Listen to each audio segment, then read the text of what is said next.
Hello, hello les amis, c'est Cyrus et c'est pour le deuxième épisode de Yes We Can, le rendez-vous concernant l'actualité au jour le jour de la CAN. On s'est retrouvés vendredi pour avoir les informations concernant le reste des matchs de la CAN et là, on parlera du vendredi, samedi, dimanche où il y a eu énormément de rebondissements.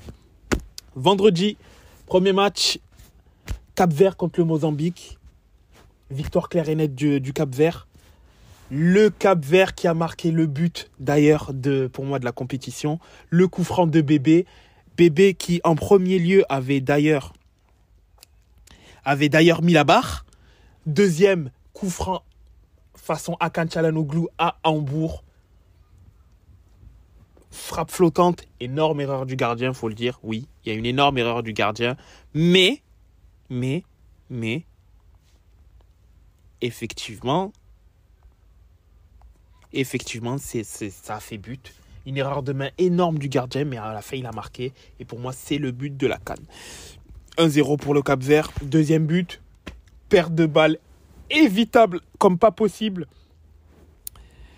Le joueur Ryan Mendes intercepte le ballon et ajuste le gardien de la Mozambique. 2-0, le match était clairement plié. Et puis il y a eu un troisième but assez anecdotique, mais le Cap-Vert a, sur le coup, bien exploité les énormes erreurs du Mozambique.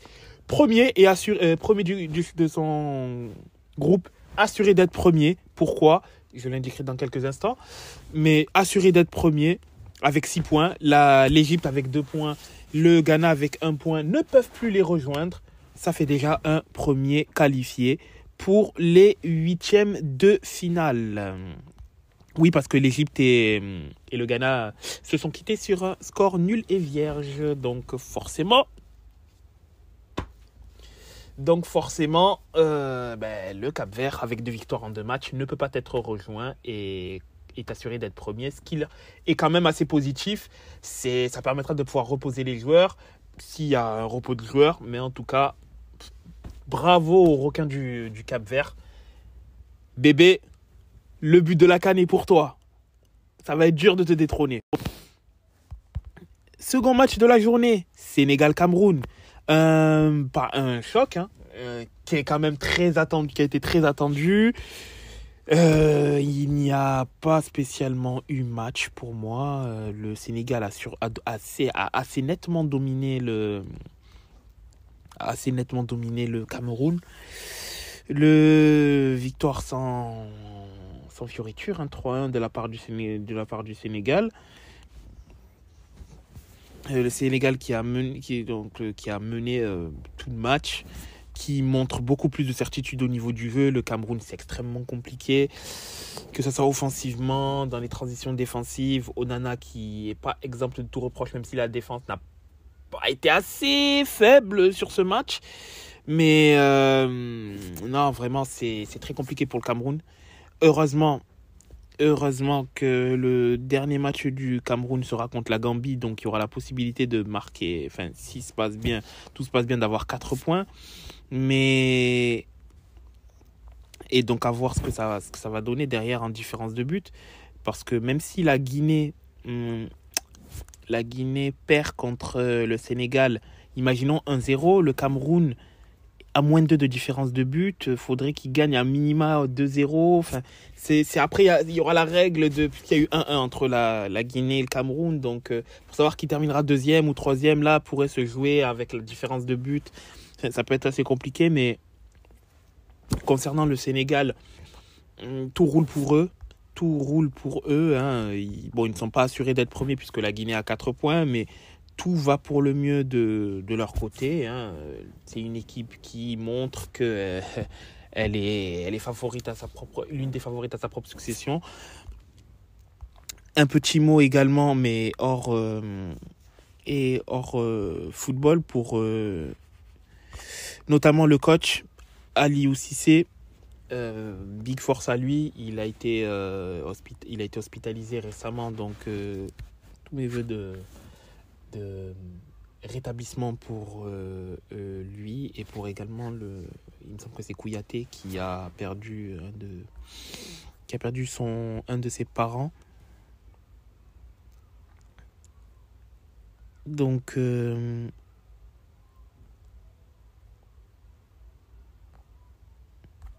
voilà, en espérant que ça se passe bien pour Aliou Cissé, que son hospitalisation se passe pour le mieux, qu'il puisse revenir en pleine forme, qu'il soit après là ou pas, ça c'est autre chose, mais qu'il revienne en pleine forme sans aucun séquelle, du moins. Et la Guinée qui a battu la Gambie 1-0 également, hein. La Gambie qui n'a pas cadré un seul tir du match, qui a été globalement inoffensive, très portée sur la défense. Alors la Guinée qui a eu du mal quand même à gagner, mais qui a réussi par l'intermédiaire d'Agibou Kamara. Bon.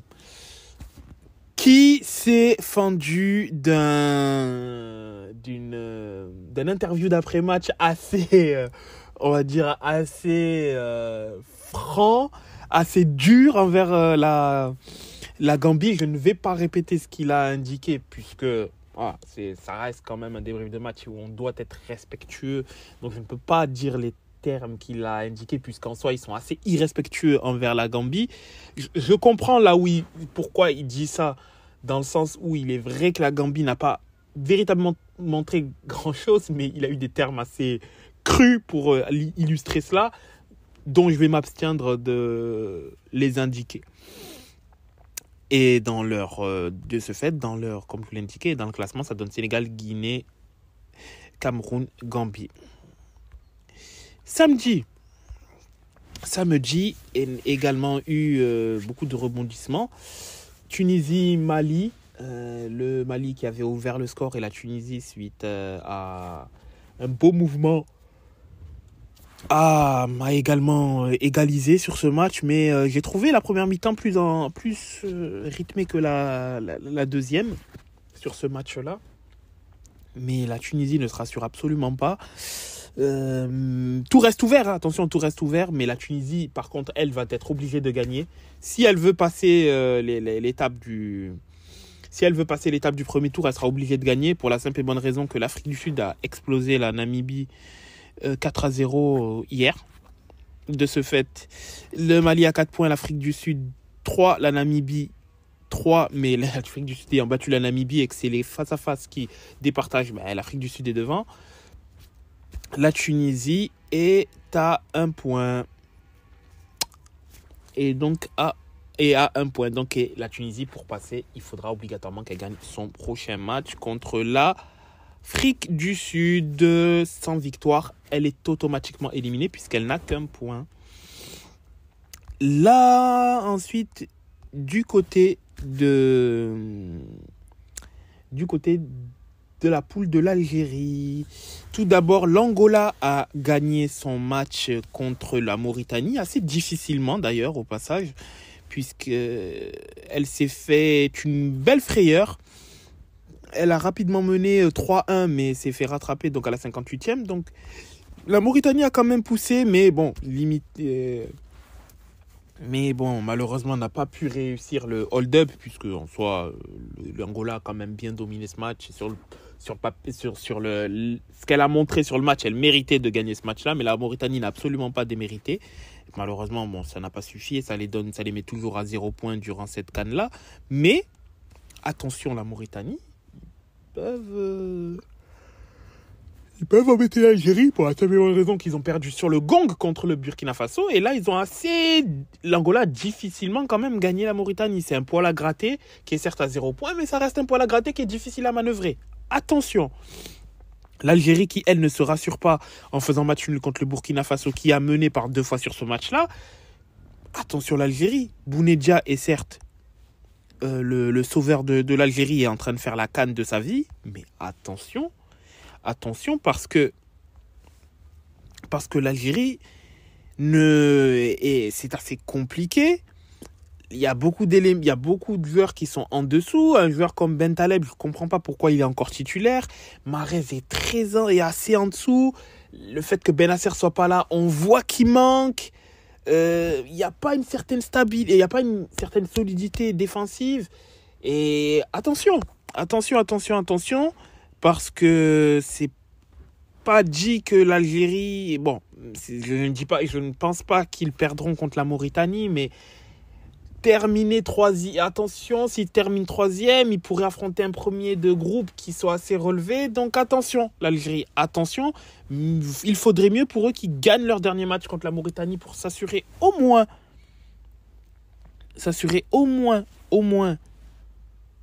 d'avoir le meilleur classement possible pour s'assurer une phase à élimination directe peut-être un peu plus favorable. Au moins ça, donc attention. Là, pour l'instant, sur le papier, l'Algérie est troisième, mais fait partie des meilleurs troisièmes, donc serait qualifié. Mais attention, il n'y a pas énormément de certitude au niveau du jeu, c'est assez compliqué. Donc Belmadi, l'intérêt sur ce dernier match à vite réajuster ça parce que j'ai bien peur que leur CAN risque de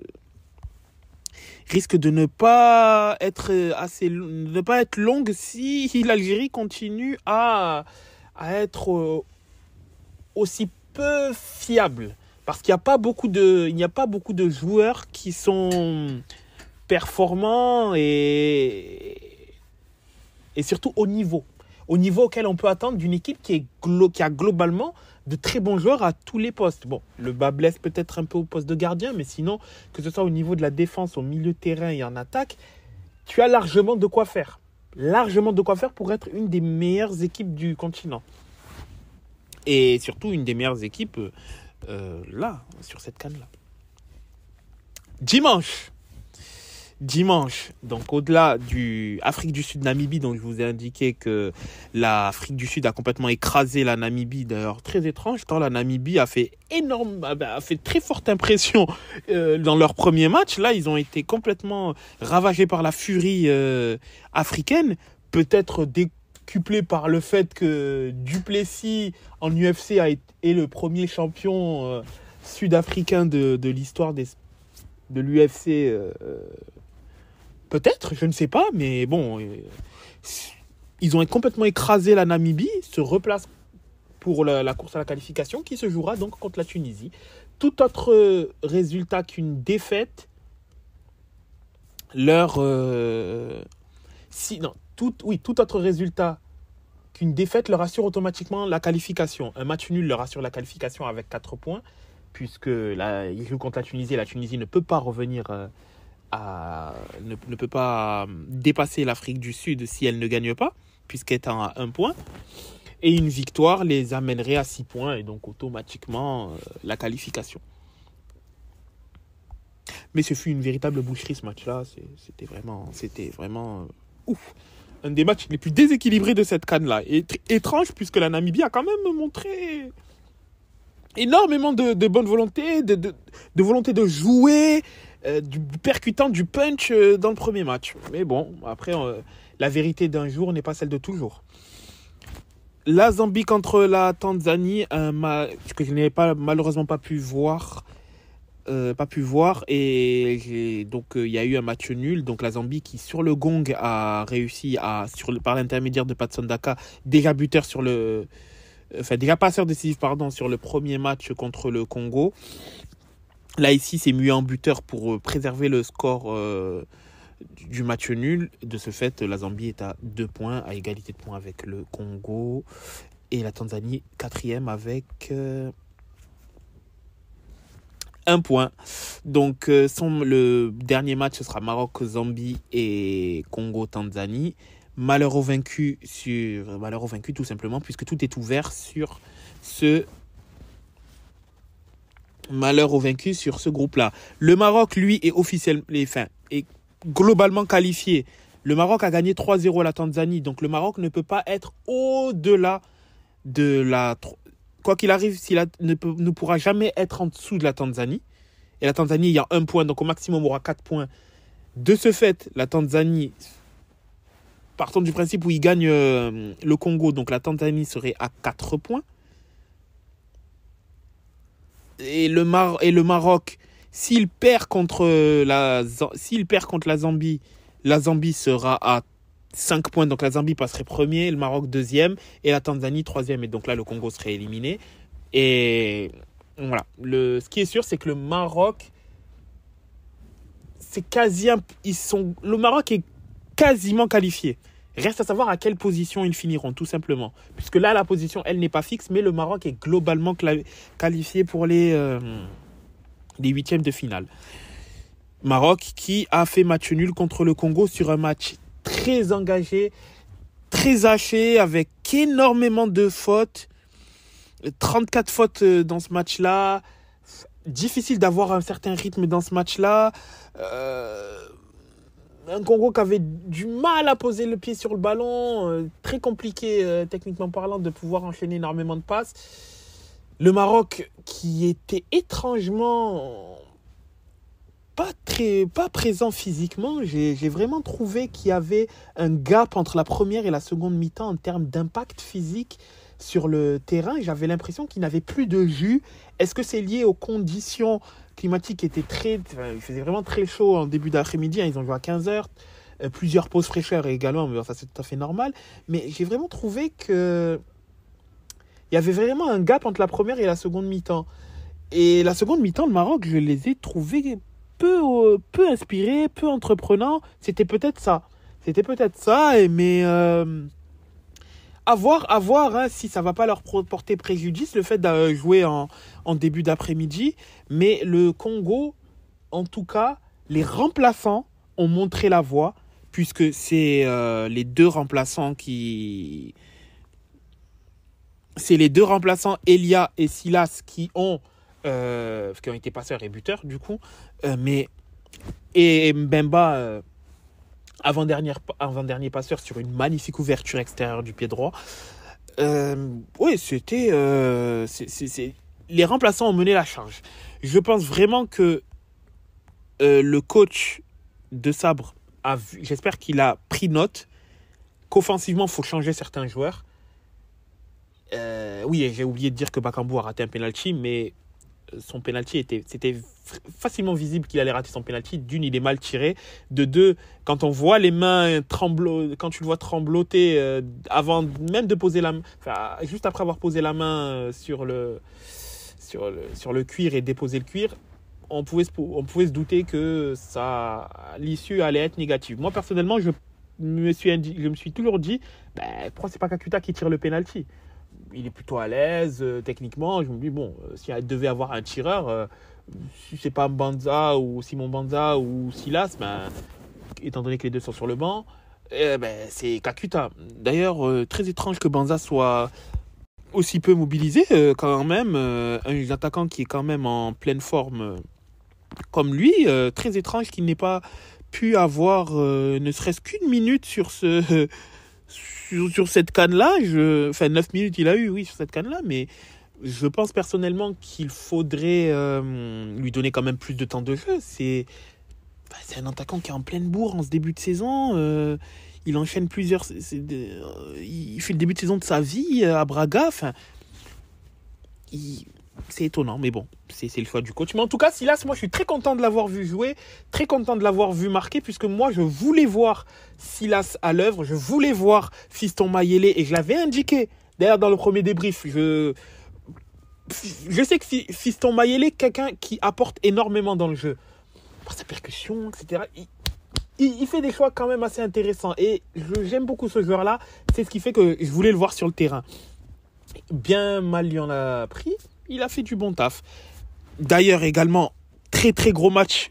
Parce qu'il y avait un match dans le match sur ce Maroc-Congo. Wissa Hakimi. Hakimi a globalement pris le dessus. Mais Wissa n'a vraiment pas démérité. Pour le coup, il a vraiment mouillé le maillot. Et chapeau au joueur de Brentford, à l'attaquant de Brentford. Parce qu'il a vraiment, pour le coup, lui, donné corps et âme pour cette équipe. Et voilà. Mais en tout cas, j'espère que le coach congolais a bien vu et va prendre ses dispositions pour le prochain match, puisque c'est un win or go home limite pour le Congo. Et c'est tout pour l'instant concernant les matchs de la CAN sur cette fin de semaine et week-end. Bien évidemment, le Yes Weekend numéro 3 arrive très vite et on débriefera l'actualité de la CAN au jour le jour. Les matchs d'aujourd'hui seront débriefés dans le podcast d'aujourd'hui. Yes Weekend numéro 3 arrivera mardi ou mercredi. See you next time, man. See you tonight. À ce soir.